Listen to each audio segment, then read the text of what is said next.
In this episode, I am once again joined by Stephen Snyder, Buddhist meditation teacher and author of several books including Buddha's Heart, Trust in Awakening, and his latest release, Liberating the Self. Stephen emphasizes the importance of working with personality structures even after Buddhist awakening, and offers methods to resolve trauma and destructive patterns to unlock hidden spiritual strength.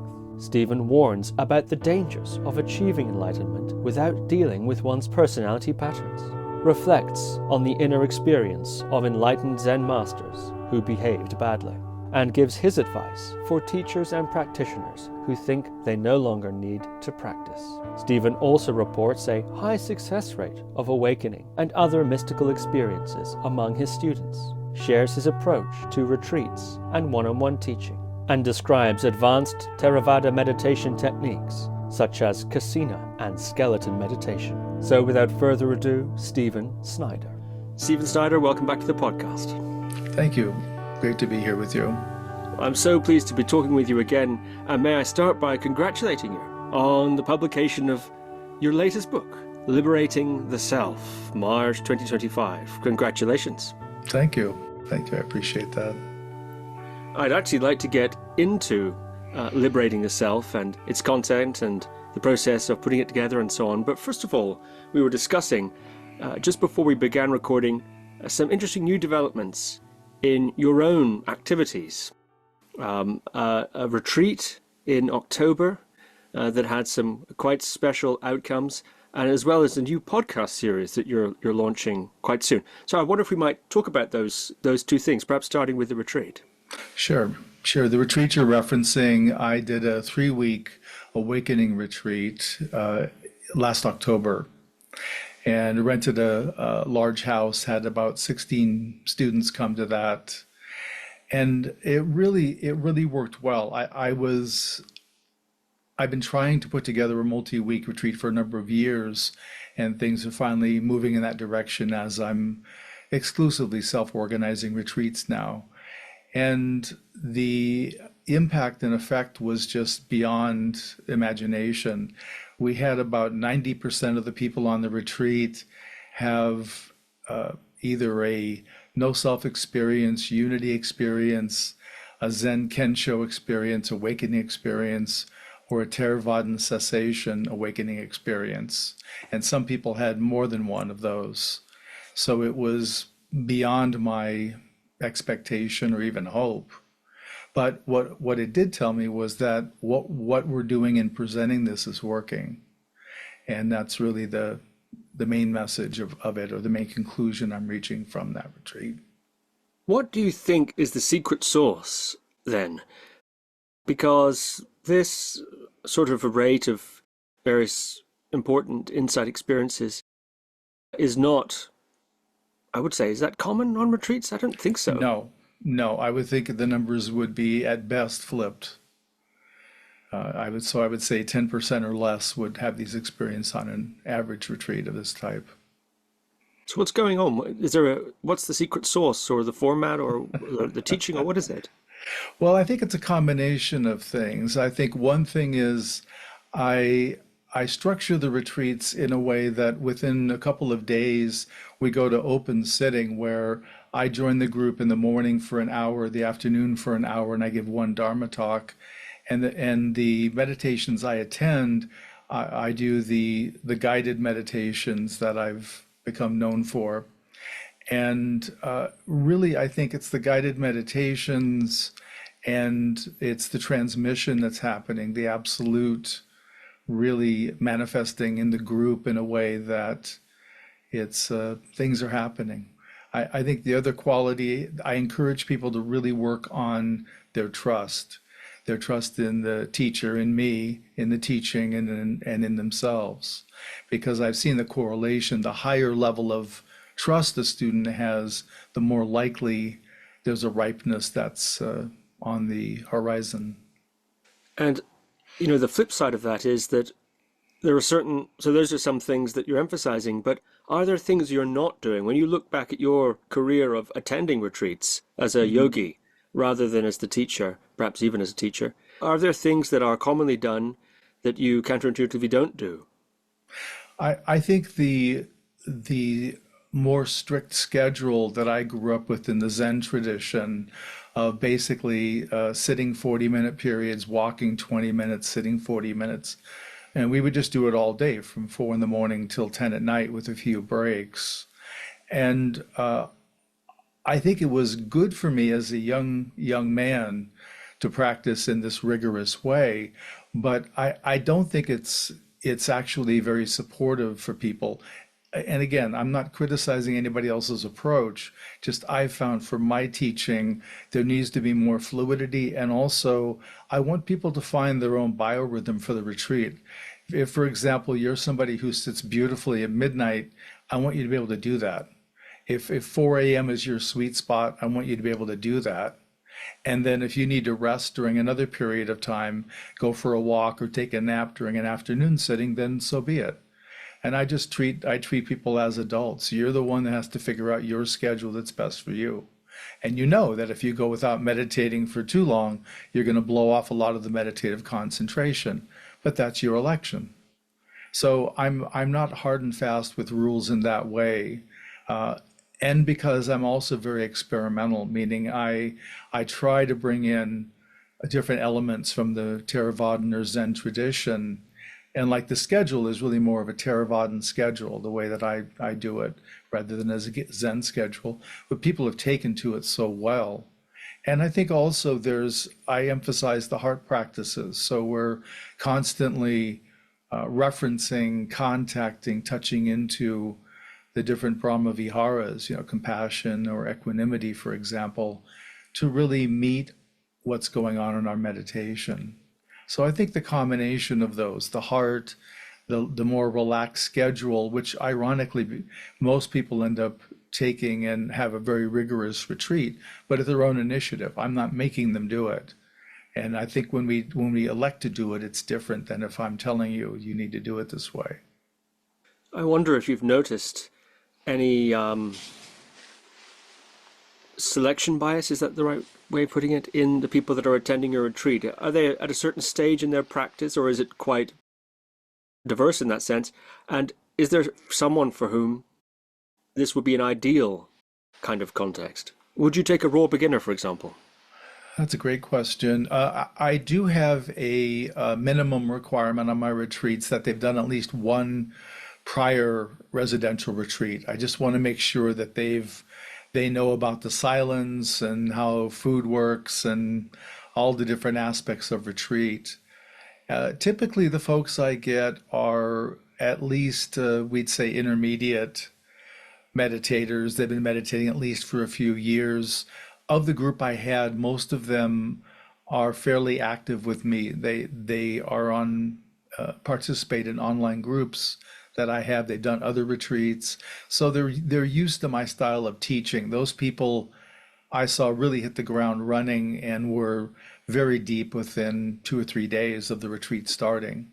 And those who were new to me, it took some time for them to get to know me and to feel like they had some trust for me.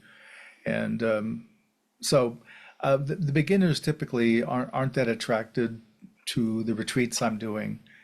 But I think I had folks in lots of different traditions. So there were people who were really in the non-dual, people really deeply in Theravada, and some deeply in Zen. So I seem to attract people in the different groups. I think the Theravadans have the highest learning curve because things are done differently than in the Theravadan retreats. Or how so? Well, I think in terms of the chanting and for example, there's very elaborate walking instructions typically in a Theravadan retreat. I don't emphasize mindfulness practice or insight practice. I'm really working with the meditative concentration, say from the jhana practice, including the heart qualities and practices, and then really steeping in the absolute, in the source. And that's with 2 guided meditations a day. People are quite deep, and people were having a lot of the experiences. They have a lot of them in the guided meditations I do. And one person, I said something and it popped them into Kensho. So that happens sometimes too. Right, yeah. Very interesting. Excellent. And you mentioned there that people are working with you, and you're still doing these multi-month courses, right, in Right. the various different strands of your teaching. Are you doing a new set of those beginning in 2025? What's the... I am. Actually, three groups I'm running right now. One is a precept group. We're studying the Zen precepts one at a time, which has been really fruitful. That'll be ending in May. And then there's two I'm running right now. One is a called Soothing the Longing Heart, and this is doing the traditional Theravadan shamata practices, which are also in my new book. And we're interspersing. So in January, we'll work on one of the Theravadan practices. In fact, that group meets tomorrow. And then next month, the group will do a day of jhana practice, so concentration meditation. And the next month, it'll be again a samatha practice. So I'm going to alternate jhana practice every other month just to keep it steeped in that important core practice. And then the other group I have ongoing is called Demystifying Awakening. And this is where I talk about various awakening topics. We do several lengthy meditations. They're all guided meditations. And then questions and answers. And that seems to be pretty fruitful. People really get a lot out of it. And a number of people have been doing it for quite a while with me. So there's a lot of maturity in the group and experience. A number of people have had Kensho that are in that group. So it's a good group. But the folks that do these groups, I really see them do well on my retreats. It's like that they know my rhythm and how things work, the unique style I have.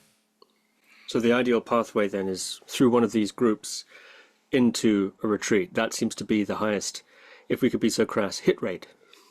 It is that, and then the folks that do the regular one-on-ones that do typically a monthly 30-minute call with me, that seems to also accelerate their process. I've often wondered about these sorts of one-on-one calls and one-on-one meditation interviews in general. And I tend to hear two categories of complaint. On the one hand, I've heard people complain that their teacher is not interested in their actual experience, what's going on in their meditation. They come into an interview and I don't know what they talk about actually, but anyway, people feel like even though they're having an interview, at a retreat, they're not, the teacher's not really seeing what's happening with them and giving them personal advice or so. And they feel, I suppose, that that's necessary to some extent. And then the other complaint is that, well, I went in there and just talked, and then it was like, okay, see you later, goodbye. And all the person did is talk about their own experience, and they feel like maybe they talk too much. So how do you strike a balance? Do you have some people who go in there and they just want to talk for the full half hour about what's going on? And how do you navigate that? And do you recognize those two extremes? I I would probably create some additional groups in there, but there are people who I get some folks, probably 5 to 10 a month, who are typically wanting me to confirm some experience they've had at some point in the past. Typically, it's hard to do that because it's not fresh. So I can't really gauge what's happening because it's a memory. So for those folks, I tell them, yeah, it sounds like something significant happened. I would take that as a confirmation that you're doing it right. And when you have a fresh experience, then get in contact because that's where we can really see the aliveness of it.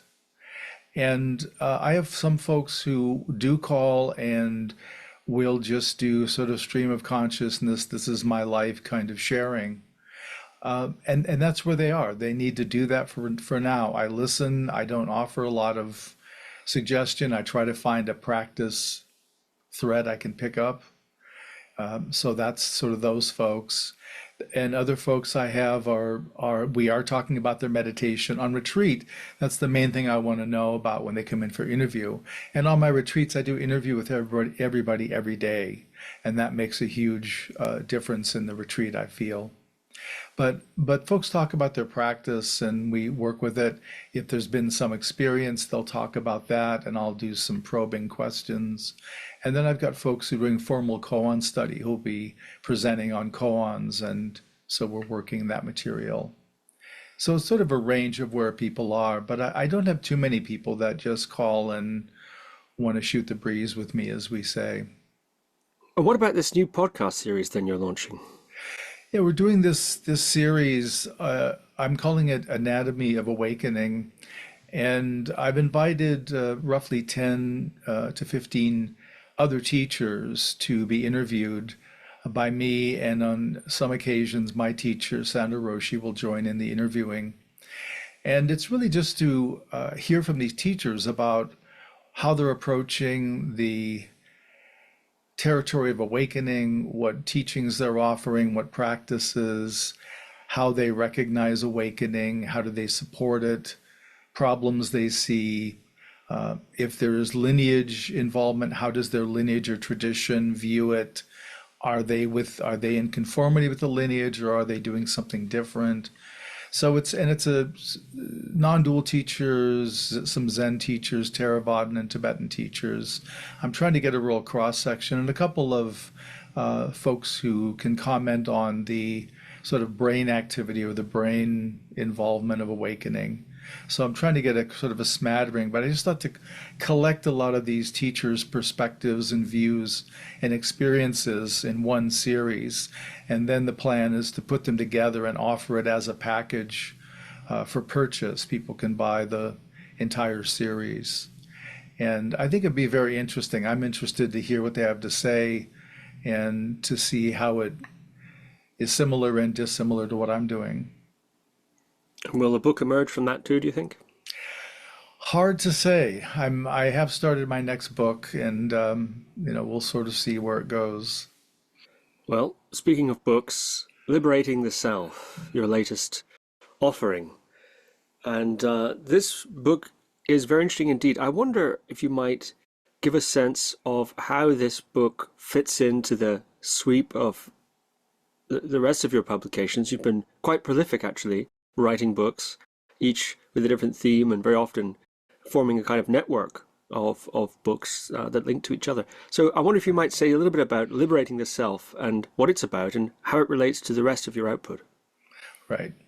Well, really, each of the books that I've written has grown out of the work I'm doing with students. So, for example, I started practicing the jhanas a number of years ago. And then when I started writing recently, I wrote the book Buddha's Heart on the heart practices. And then working with students on that, I could see that people were beginning to access the absolute and to begin to move into awakening territory. So that led to writing Demystifying Awakening, really documenting, at least from my perspective and experience, the path in the Zen tradition and the Theravadan tradition. And working with people with the heart practices, with concentration, meaning jhana practice, and with awakening practices, which in the Zen tradition would be either shikantaza, just sitting, or koan study. I found that a lot of the personal material was getting kicked up. When I was a young Zen student, we didn't pay attention to the personal material. The teacher's perspective fairly uniformly was, this is all empty, so we don't need to address it. And in effect, the model was that through realization, we would end up purifying all of the personal proclivities and dysfunctions that we each had. Part of my observation in me and others was that didn't actually happen.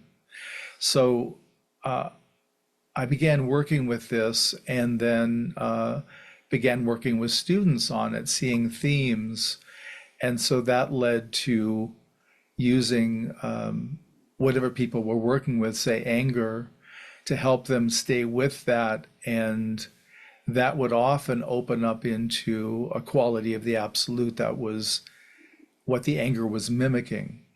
And typically for anger, what was being mimicked was authentic strength. And when I say authentic strength, I mean strength of the absolute. So I began trying this in individuals and groups, and it was successful.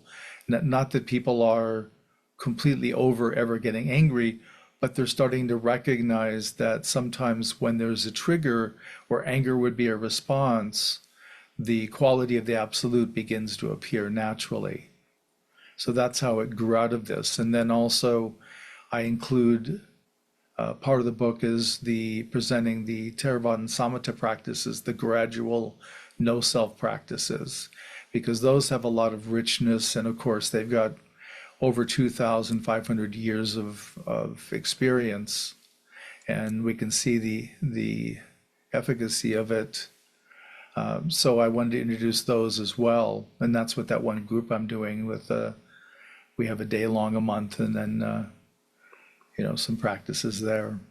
Yes, that was a very interesting part, actually. You lay out, for example, a series of kasina practices, some of which quite interesting indeed, ways of entering into working with various different kasinas, light kasina, for example.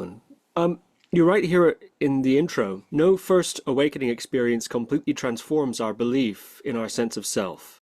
And then later you say, I erroneously concluded this was going to be my permanent inner experience or state. This is after an awakening experience you'd had. My enthusiasm for this new reality overshadowed my habits of mind. And despite this deep realization, the structures of the self, of the me, were still in place and operating at reduced power. I did not know then that the next arduous step would be observing my behavior, to identify what was incongruent with this realization and committing to investigate and engage with these discordant actions and behaviors. So I wonder if you might talk about that, what could we say, afterglow period of awakening, where it seems like you've transcended more than you have, perhaps, of the self, or could you describe a little bit what that's like and how it is that you begin, typically one begins, or you began, to realize that there was more to be done? Yeah, well, in the initial awakening experience, particularly if it's been a deep, sustained experience, and by that, really in the Zen tradition, we're talking about duration. How long does it last before the normal sense of self reasserts itself in a significant way? And for most of us, we have this clarity and spaciousness. We're steeped in the absolute. Everything is in the oneness, the unity, the love. So it's a tremendously wonderful experience. And the sense of self is either very, very minimized or absent in our perception. And so, of course, the human mind immediately or shortly thereafter begins to concoct a story that this is fixed and permanent and this is always where I'm going to be. And as soon as that thought or that concept begins to arise, the experience is moving into concept because we're now reflecting on the experience itself rather than having the experience. And for virtually everyone, the sense of self does reassert itself. We've had a temporary vacation from the self, but what's important is that that experience confirms for us that not only is the absolute real, but that it's accessible to us and we can experience it without the normal self. So that gives a lot of freedom, a lot of opportunity for the student. But again, what happens for me was, and for many people, is we really orient to the spaciousness, the openness, the unity, all the beautiful aspects of awakening. And we try to hold on to those with a very tight grip, not wanting to acknowledge the self is getting stronger and stronger again. And so sometimes that can lead to people who will appear at times to be very composed and serene and just realized. And yet, if you watch their behavior, they're not behaving very well. They're being insensitive to others, even cruel to others. And that's really a kind of a spiritual bypass that gets set up after awakening. So this is why it's important to work with a teacher. And also, I have my students watch for incongruent activities or experiences of life, meaning they go into a restaurant, the server gives them a glass of water and there's lipstick on the glass. Do they simply ask for a fresh glass, or do they lose their temper and start yelling at the server? And if they overreact, that's something to note. What was going on there? Because typically before there's that reaction, there's a period of vulnerability, I call it. There's a sense of I'm invisible, she thinks I'm lousy, she doesn't like me, she doesn't see me, she's rejecting me. There's some part of what I call the core wound that's being activated, and that creates that strong reaction. But we can't work the core wound directly. We've got to get there. We've got to follow the trail. And the trail is through our incongruent behavior. It's through our behavior that we say, oh, I really need to apologize for that, or I really screwed up. Those kinds of events. So a lot of information, but that sort of grabs it all in a presentation. Does this work tend to happen after some sort of spiritual breakthrough? In your previous books, you've talked about different levels of spiritual breakthrough and compared Theravadan and Zen levels, previous episodes, which will be linked below. We've gone into that. Does this sort of material tend to arise after something like that, or is it something that may arise on the way to an awakening experience? Is there some sort of relation to that, either side? That's a good question. I find that it works for everyone, that all of us, if we're paying attention, will recognize the incongruent behavior. I generally encourage people to write in their spiritual journey at the end of their day and to write any experiences they had, either that were particularly, let's say, transcendent, when they were their highest, best self, and also experiences where they were poorly functioning, let's say. And typically and then we can start from there to examine and look at what's going on. But typically the folks post can show it really has a lot more juice to it, because they've seen that period where the self wasn't there, and they still may have periods of time where the sense of self dials down or appears to be absent. So this is why it kind of works a little better for those folks, but they have to do it in order to really open and integrate and embody their experience and begin to live more and more from the awakeness of their experience. So it's a little more on point for the post-awakening folks, but it absolutely benefits the people who are pre-awakening as well. And what's the difference between this kind of post-awakening work, and then I'd like to go into some examples from the book, and just regular therapy? Yeah, good question also. Well, as I see therapy, and I have a lot of students who are therapists, there's a lot of therapists in Buddhism generally, that therapy is really helping us to identify and to convert some of our dysfunctions into more functional behavior.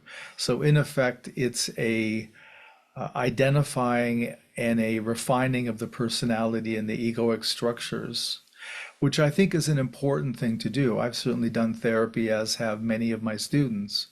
So I think therapy has its place, but a lot of the therapists will conclude with, when the person is functioning at a sort of a higher egoic level, they may feel like that's a conclusion or a success. And for me, it's yes, we want to smooth out the dysfunctions and we want to knock off some of the rough edges or sand them down.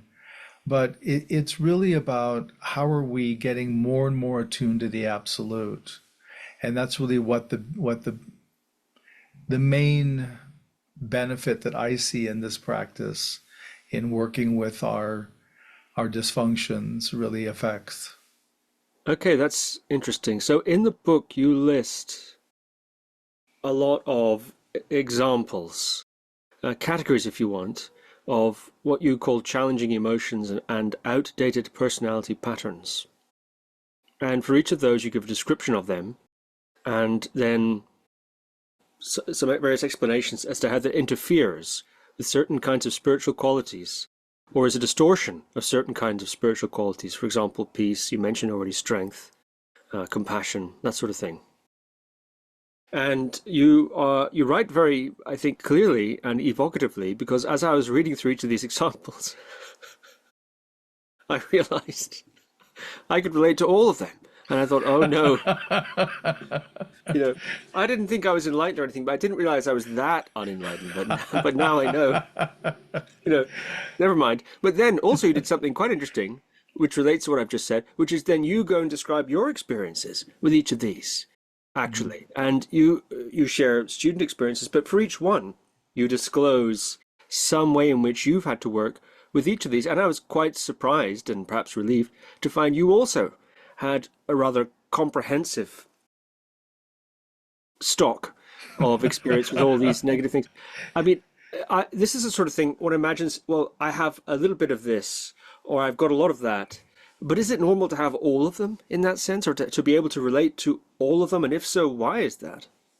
I think it's just part of our humanness. I think it's part of our cultures and societies and families that there's certain families where, say, anger may be a real common trait in the family, and it's just one way they relate to the world. So I think we all have all of them, but everyone has a different recipe. The quantity is different. I was someone who was really used hatred a lot as a child in particular. And that was one of my ways of feeling that I had some of my own power and I wasn't powerless. And because, as I perceived it in my birth family, anger wasn't an acceptable emotion to share, I turned to anger, which I didn't have to tell anyone about. I could have silent anger or silent hatred, excuse me. And so that was one way as a child I found to cope, to feel I had a little bit of power.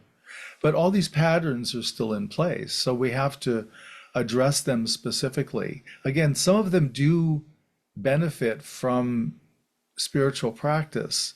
But if we're really going to do a conversion of these, if we're really going to get into the deeper realization territory, if we're really going to be functioning cleanly as the absolute more and more, we have to work these. Otherwise, what happens is you end up with what I described in my early days in Zen, where there were people that had typically emptiness experiences, but they did no personal work, and there was lots of misbehavior. And as students, we were seeing the teachers as, and I know I was, as perfectly enlightened. So anything they did, I assumed was enlightened behavior, even if they were acting very poorly towards me or someone else. I took it, there's a lesson here to learn, there's a teaching here. And I think it's a great way to look at it, but I don't think it was actually accurate, and I think it was dysfunctional on my part. So I think this is important material to work. And seeing students work this, I'm seeing them become to this also allows the realization to land better, to embody more fully, to be expressed more. There really is a lot of benefit to it. People's lives improve, their relationships improve, all of this, and they become more and more representational of the absolute, in my view. And I think some people encountering that kind of a situation will conclude that enlightenment is kind of fake or not really what it's cracked up to be. And what's the point in getting enlightened if you can still be such an asshole? Mhm. And I mean, what is the point then in getting enlightened if you continue to be an asshole? What's the experience of the person, let's say a Zen person who has deep awakening? Can we say that deep insight, Sure. but does not do that personal work and is still, to some extent, ruled by these patterns of personality? Do they suffer because of that? Do they care about it? Is it what happens to a person like that? Are they so enlightened that they just don't mind? I think most of it is, or most of the viewpoint would be that there's times when these people would be demonstrating, exhibiting the realization, the awakening or insight they've had. I think that would be evident at times. And I think there would be times when we might see them acting as a fairly normal human in society. And I think the viewpoint is just there is this awakening and there's this other part of me, but I don't know what to do about it. I don't, and also there wasn't an understanding it could be worked. So that's really the benefit we have of Western psychology, depth psychology in particular. That's really opened the door in the last 100 years or so to where we can look at some of this. So I think a lot of the teachers just think, I'm better than I was. I'm not as dysfunctional. And they leave it at that. And the problem is a lot of teachers don't maintain a teacher themselves. A lot of them begin teaching so much that you pull away from being a student. And that's why I think it's important. I only stopped doing retreats as a student maybe 3 or 4 years ago. Up until then, I was doing 4 retreats a year as a student. And I felt like it was important for me to have time where I was not the one teaching and I was opening to practice and opening to the absolute as a student. So I think that's the other thing, is having people who are senior to you or who you respect that you can communicate with and who can help point out to you if there's places you're blind to. I would assume that doing 4 retreats a year as a student, as a teacher, is quite rare. That level of commitment to remaining in the student role, to some extent, I'd imagine is quite unusual for a teacher. Am I wrong I, about that? I expect it is fairly rare. I've never done a survey, but I can see from my own experience just the demands of teaching get to be enough where you cut back. So, and I think some of the teachers think they're done. Again, this is just my perception, but and I don't see myself as done, and I don't think I ever will. So I'm always a student. So if you think you're done, I imagine then you think, gosh, the last 2 or 3 retreats I've done, I've just sat in that doneness. I've sat there for a week or two, however long it is, and I'm done. Am I getting anything out of it? Maybe I could be, more beneficial to others if I cut back on the retreat time and do some more teaching or these sorts of things. If a teacher was to feel that way, because I know you're a teacher of teachers too. I know that teachers, some quite prominent teachers, in fact, come to you for certain areas of your expertise. For example, jhanas or the work with the Brahmavihara practices that you've written about. Right.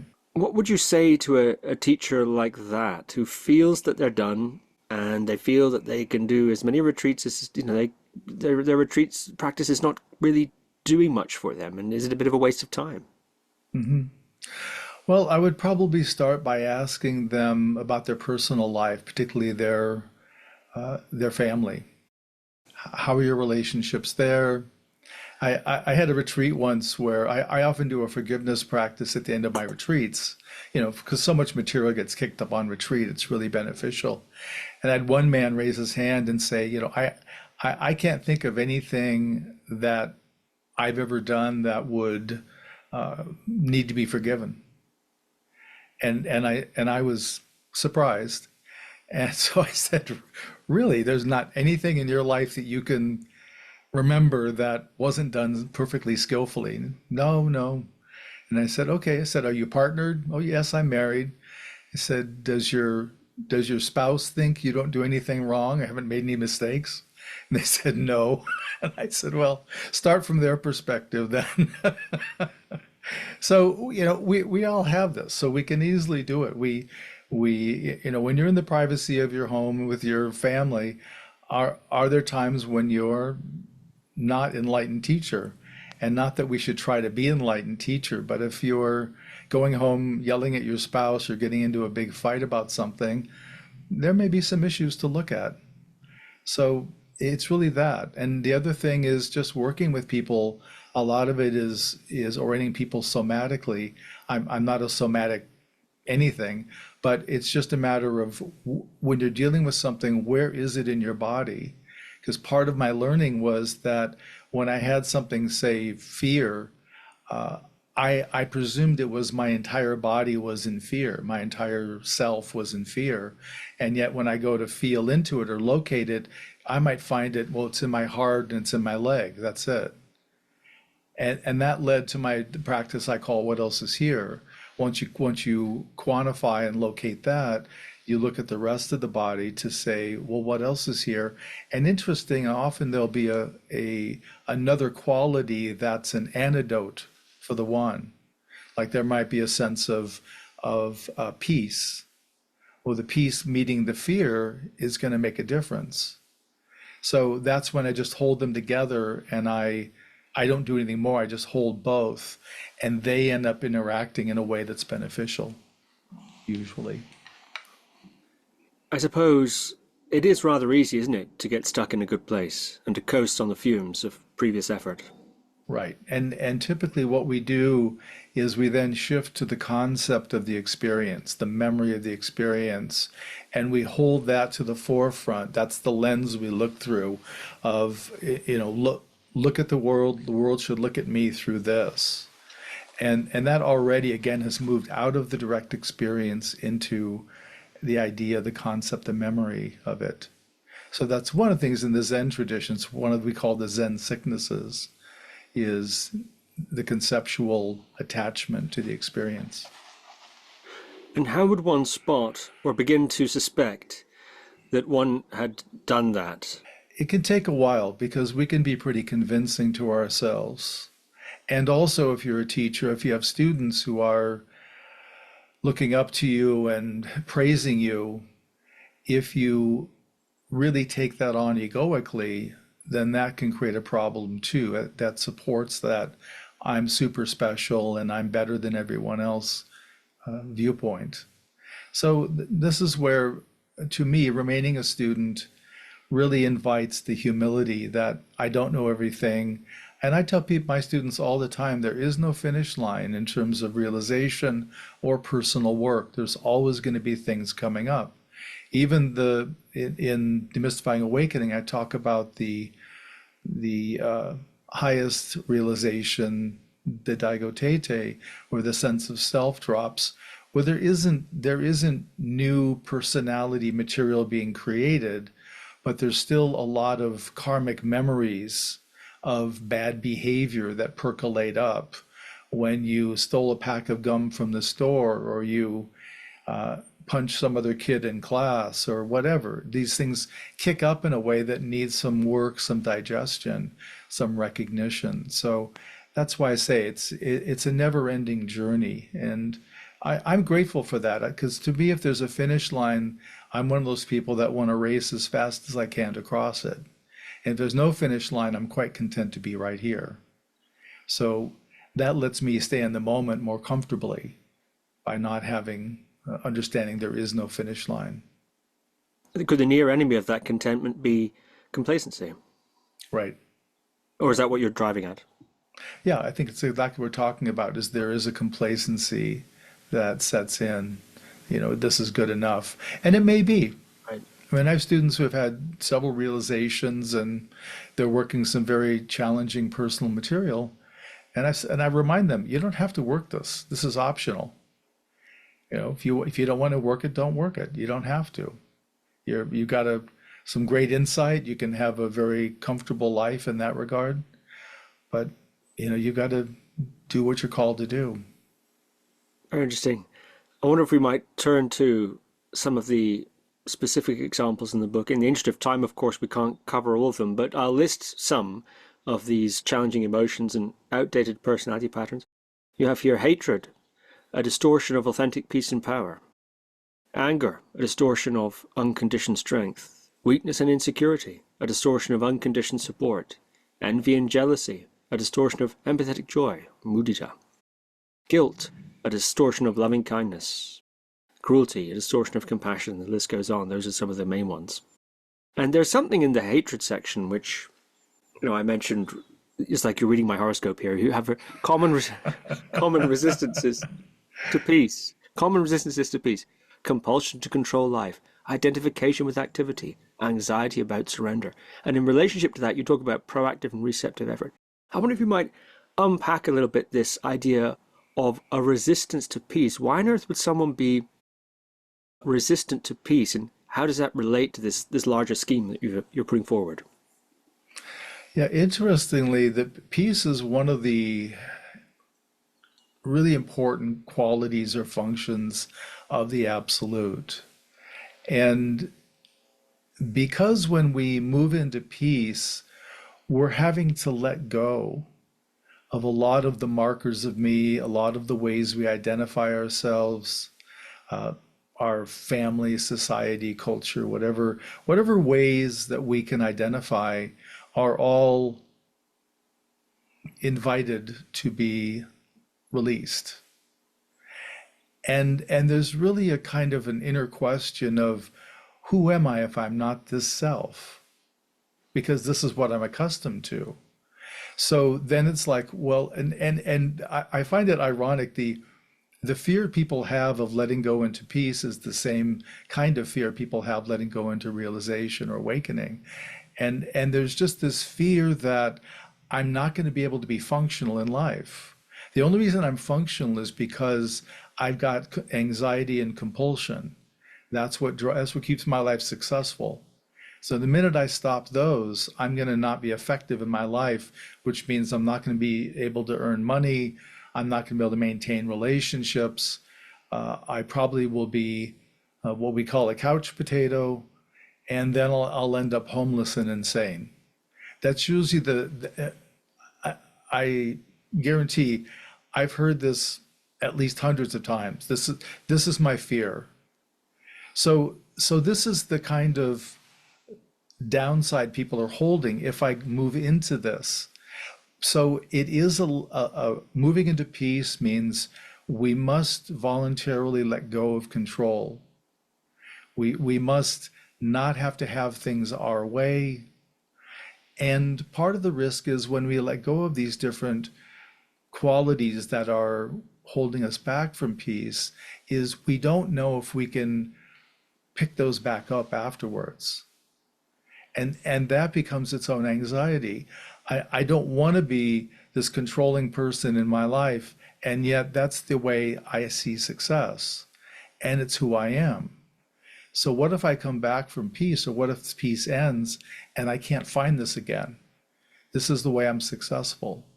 So there's lots tied up in this, and part of what's driving a lot of this is that so much of this ties into our survival instinct, our real sense of life and death, keeping this body alive. So there's a lot of real strong energy that's attached to the dysfunctional behavior, thinking that this is part of the reason I'm successful.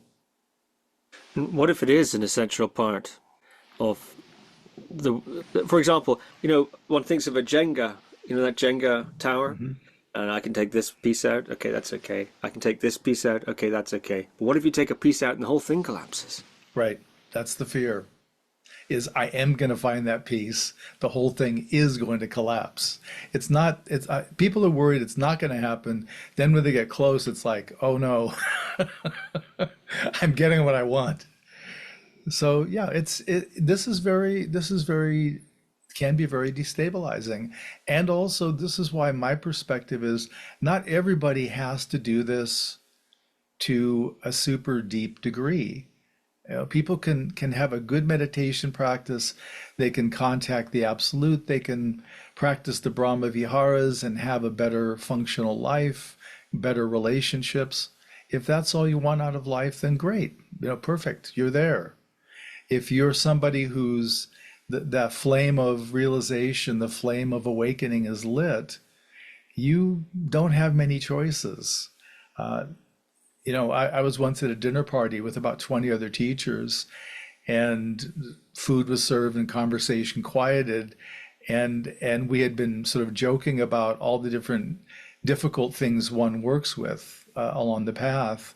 And I said, how many people here, knowing what you know today and all the things you had to work, would opt not to start a meditation practice or spiritual practice?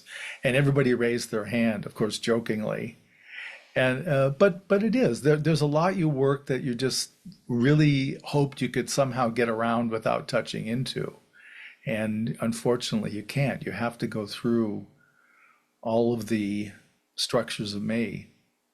And what is the payoff? Let's say this web of difficult, challenging emotions and outdated personality patterns is sub-pathological level.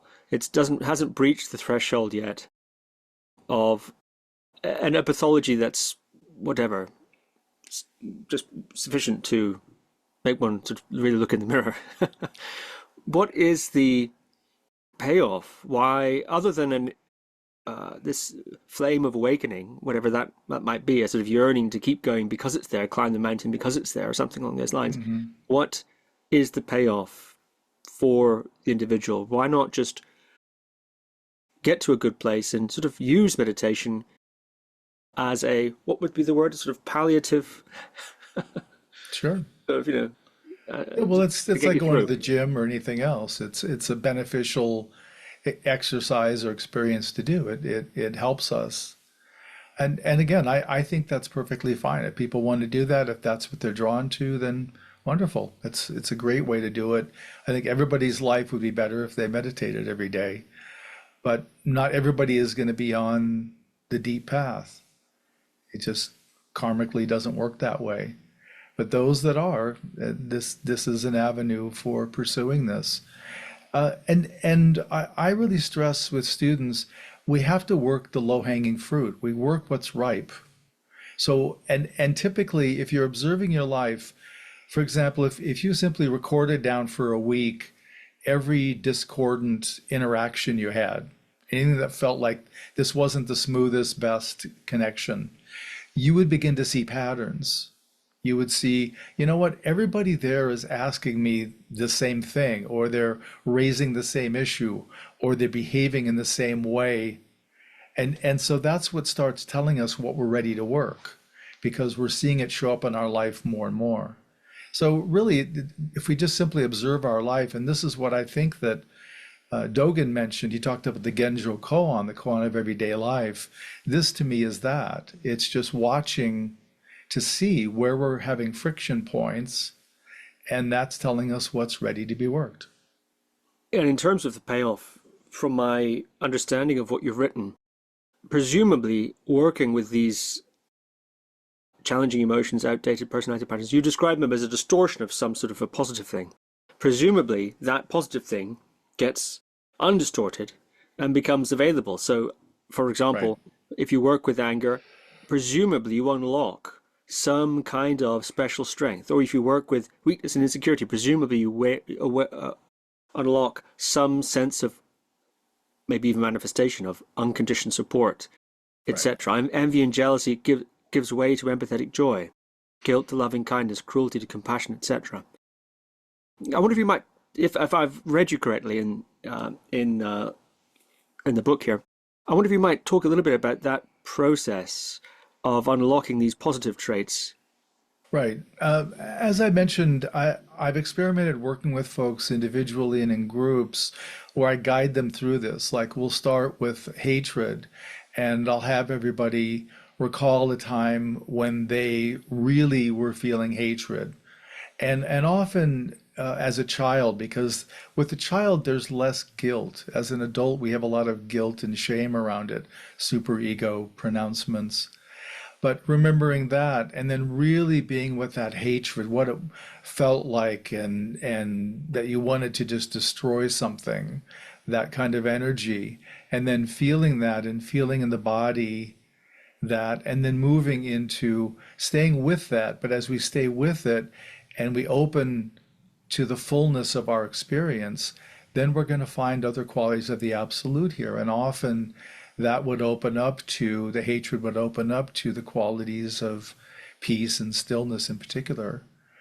And so when that does get opened enough, when we have a situation where normally hatred would be the reaction, the authentic power may assert itself, where I can be in my seat and just say, no, I'm not doing that, rather than doing it with a kind of tension or clench. I'm doing it from authenticity of the absolute. And I did want to mention too in the book, what I really like about the book is I've got about 10 awakening stories from students. And these are all that happened in the last couple of years. So this is all current student experiences. And I think there's just such an aliveness to it. And also, I wanted people to see this is happening for real people, just like the reader.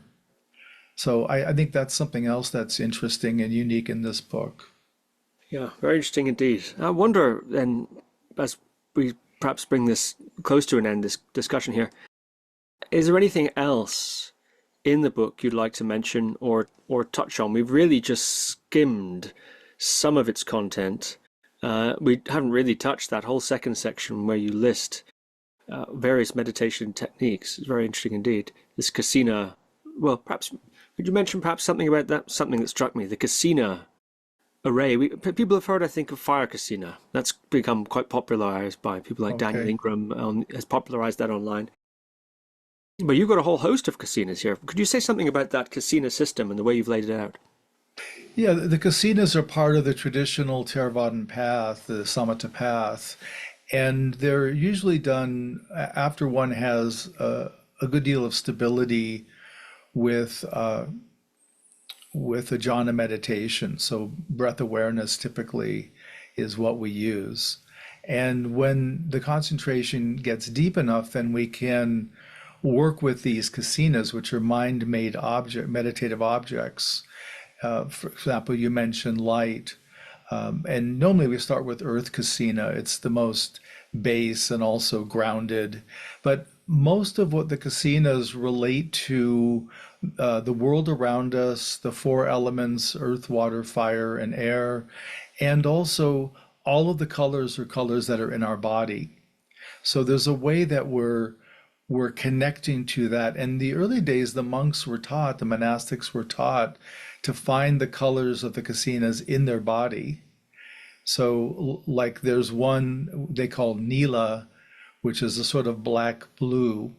And this is really geared more towards Asians. A lot of the Asians have we call it jet black hair, but they view it that the hair almost has a blue hue to it. And so that's where this Nila color came from, which in the West, we don't really speak about that color that way. But so it's finding these colors, we're purifying the color, we're using this as an object to deepen our meditation and potentially experience absorption. So complete union and merger into the object. So it's a really fascinating process to work with, and it purifies our relationship not only to these colors as colors, for example, but also for example, yellow, we would use our own urine, red, we would use our own blood. So we're purifying that in our body too, our relationship to the body. So this is part of that gradual deconstruction of the self. Because part of the main ways we hold an identity is through this body. I know who I am, I'm here, this is me. And so when that's deconstructed, well, yeah, there's a body here, but it's not exactly me. It's a part of the whole, but it's not all of it. So anyway, these are fascinating practices. My hope is in the future to start offering retreats where I'm teaching all of these practices. I mean, I wouldn't teach them all at once, but discreetly to be teaching different components, because I would like people to be able to learn these, and I want to train some teachers in how to guide others through these practices so we can keep the ancient practices of the Buddha alive today. Another fascinating practice that you list is this skeleton practice. And you talk about various stages of that practice. The first is connecting with one's own skeleton. And then a further stage is connecting with the skeletons of others. And you Right. recount being in the dining room of the retreat center, presumably in which you were doing this practice for the first time, and perceiving everybody there as skeletons walking around. And I'm curious about that perception. Was that a mental kind of overlay or an image or a sense, or was it what you saw with your eyes, as I can see you here on the Zoom? Well, all of the seeing that we're doing in these practices is being done with the wisdom eye, so the third eye in the middle of the forehead. That's the organ of perception. it's called the Wisdom Eye in Theravada Buddhism, the Dharma Eye in the Zen tradition. But that's what's perceiving. So it's really more of an intuitive seeing. But we're seeing it in a way. For example, I recall that sitting there, and it was just, I had been told the instructions from my teacher. I'd read the instructions from his materials, and I won't say I didn't.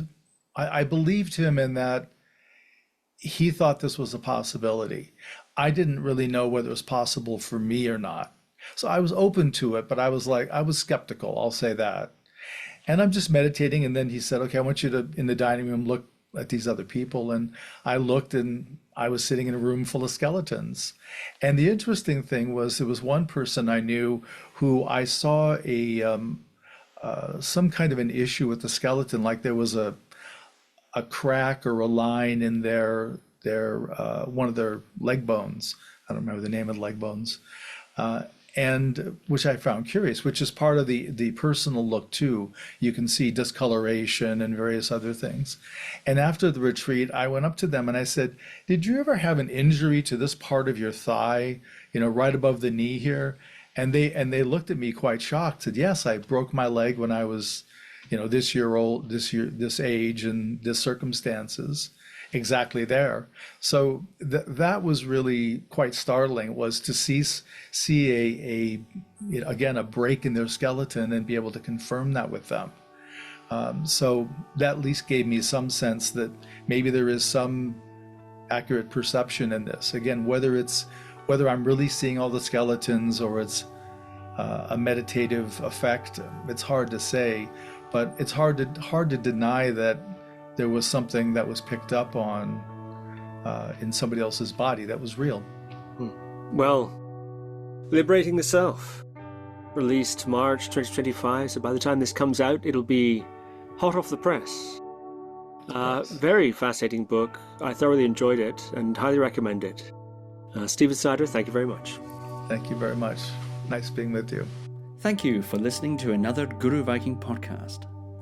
For more interviews like these, as well as articles, videos, and guided meditations, visit www.guruviking.com.